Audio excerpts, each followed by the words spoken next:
আসসালামু আলাইকুম ভাই বাজার, কি অবস্থা সবার? আজকে যাচ্ছি মামাতে। বাসা থেকে লুকিয়ে লুকিয়ে বের হচ্ছি। রাত বাজে 12টার কাছাকাছি। বাবার কাছ থেকে লুকিয়ে বের হয়েছি, মার অনুমতি আছে। এখন যাওয়া যাক। ওই যে আমাদের মাহমুদ ভাই, আর এইদিকে আমি আগে থেকে আরেকজনের বাসায় এসে লুকিয়ে বসে আছি যাওয়ার জন্য।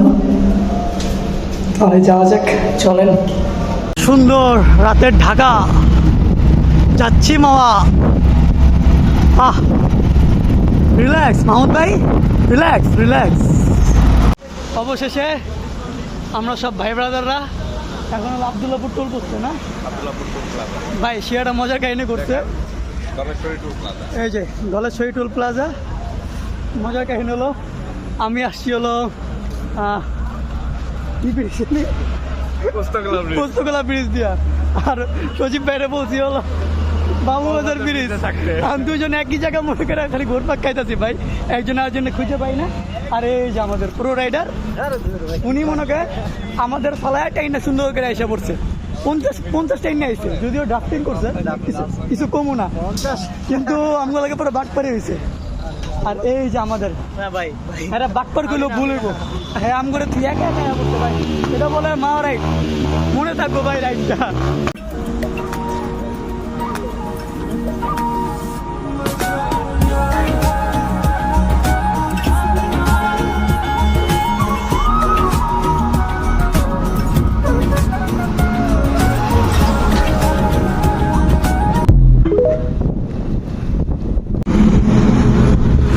আমাদের আড্ডা চলছে এখন, মাওয়ার কাছাকাছি এসে আমরা এখন আড্ডা দিচ্ছি। মাহমুদ ভাই, ফিলিংস কি ভাই? এই রাত্রে হাইওয়েতে এইভাবে বসে গল্প করা, নির্জন এই জায়গাতে, মানে বলে বোঝানো যাবে, অসাধারণ ফিলিংস। সেজন ভাই, ভাই ফিলিংসটা কি কন? আচ্ছা লাগাই নিবেন। তিনজন কারে খুব ভালো, একজন দিয়ে জাম করে যা বলার মতো না। আর রাতের রাইড তো, রাতের রাইডে আসলে কিছু বলা লাগে না। বাতাস ভাই ভাই ভাই মিড নাইটের রাইড ভাই, আপনার ইয়ার জানতে চাচ্ছি ভাই। কিছু বলতে ভাই। কেন ভাই? বউ নাই? থাক সমস্যা না, আমরা বউ খুঁজে দিব, চিন্তা নাই। 100%। আরে খুশি ভাই একটু দোয়া করেন ভাই, এরা বিয়া জাতি যাতে করতে পারে, বুঝছেন? ফ্যামিলির কাছে কই ভাই গুরুত্ব দেয় না, কয় ছোট মানুষ। আপনারাই কোন ভাই, আমি ছোট উতাসে গিয়ে দাঁড়িয়ে উঠছে আমার না ভাই, করে বাতাসে ভাগ্যা যাইব গা। ভাই ছোট ভাই হলে একটা কথা ভাই, আপনার তো বাল বেঁকে তাল হয়ে গেছে গা, তো আপনি যদি কোন ছোট মানুষ। আচ্ছা ভাই সরি। গাইস দোয়া করবেন যাতে তাড়াতাড়ি বিয়েটা করতে পারি। ইনশাল্লাহ বউলে রাইড দিমু, ইনশাল্লাহ পাবো ইনশাল্লাহ। চলে আসলাম পদ্মা সেতু, পদ্মা সেতু টোল প্লাজা। আমরা এগিয়ে যাচ্ছি মা ঘাটের দিকে।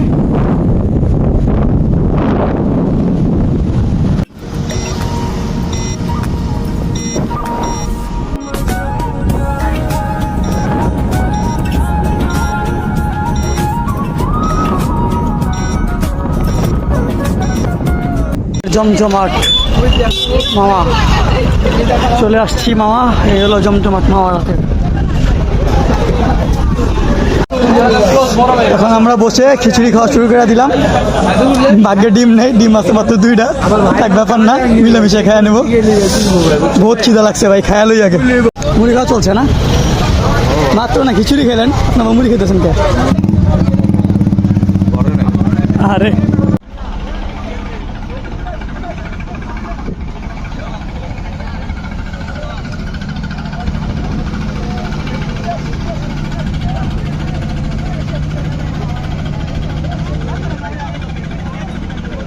চাচা মাছ ধরছে, আর আমরা বসে দাঁড়িয়ে ধীরে মাছ ধরা দেখছি। মাছ ধরার শেষে দেখলাম ছোট ছোট পুঁটি মাছ ধরেছে। শেষে মাওয়া থেকে বের হয়ে যাচ্ছি, সুন্দর একটা সময় কাটালাম। এখন যাচ্ছি বাসার দিকে। এতক্ষণ তো দেখলাম রাতের প্রকৃতি, এখন সকালের প্রকৃতি দেখতে দেখতে যাওয়া যাক তাহলে বাসার দিকে, চলেন।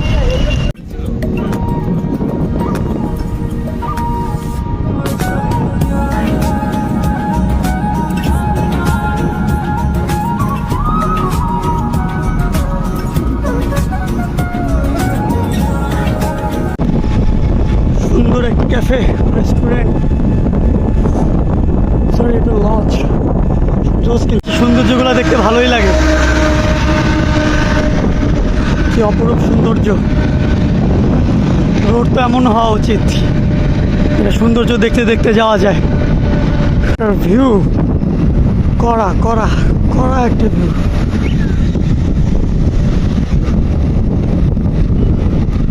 করা একটা ওয়েদার ভাই, কি বলবো, যেমন ঠান্ডা বাতাস, সাথে ওয়েদারটা অপরূপ সুন্দর।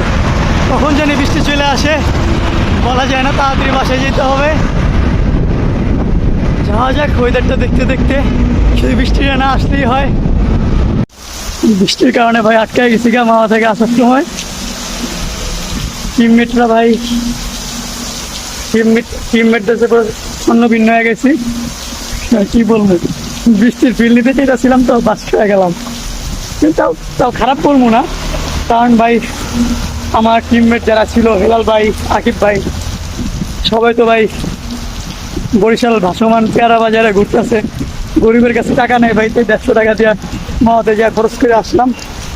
আপাতত বৃষ্টির জন্য আটকে আছি, দেখি বৃষ্টি কমে কিনা। যদিও পুরো ভিজে গেছি, বৃষ্টি কমলে বের হবো। বৃষ্টিতে চালানো যাবে না, সামনে পরীক্ষা তো, কিছু করার নাই ভাই। গরিব মানুষ, হাতে টাকা নাই, এজন্য বরিশাল ভাসমান পেয়ারা বাজারে যেতে পারলাম না। মাওয়াই গেলাম, মাওয়াই ফোন দিলাম ভাইগুলোর সাথে আড্ডা দিতে দিতে। এখন বৃষ্টিতে আটকে আছে, ব্রিজের নিচে কোনো মতো আশ্রয় নিছি আর কি। এক একজনের অবস্থা পুরা কাহিল। কেমন ফিল ভাই? ফিল কেমন? জোর ভাই, ফিল তো মারাত্মক, কিন্তু টেনশন একটাই, 3 জনের মোবাইল এই যে এই ব্যাগের ভিতরে একটা পলিথিনে মুড়ায় রাখছি, কিন্তু এদিকে ফাঁকা, আল্লাহ জানে পানি ঢোকে কিনা। ভাই আমার ভাই পলিথিনে রেখে দিচ্ছি, 1.5 লাখ টাকা যাইবো। ব্যাপার না ভাই, বড় লোক দেখেছে, টাকা আছে, এইটুক যাওয়া কোনো ব্যাপার না। হ্যাঁ ভাই, সবগুলা ভিজা মুরগির মতো চুপচাপ গেছে ভিজা। হ্যাঁ, আচ্ছা এখন কি আমরা টানবো তাহলে বৃষ্টির মধ্যে? আমরা কি বৃষ্টির মধ্যে টান দিব? চলো টান দেওয়া যাক। আলহামদুলিল্লাহ, অবশেষে নাইট রাইড শেষ করে বাসায় ফিরলাম। বাসায় ফিরে ফ্রেশ হয়ে এখন ভিডিওর লাস্ট অংশটা আপনাদেরকে শোনাইতে আসলাম, কি ঘটলো আসার পথে। বৃষ্টির মধ্যে চালাতে আসলাম, অনেকে দেখলেন। সব মজা করতে করতে ভালোভাবে আসছিলাম, যত সমস্যা হলো সব হলো যাত্রাবাড়িতে আইসা। প্রায় হাঁটু সমান পানি উঠে গেছে যাত্রাবাড়ির রাস্তায়, ময়লা পানি, বৃষ্টির পানি সব কিছু মিলে।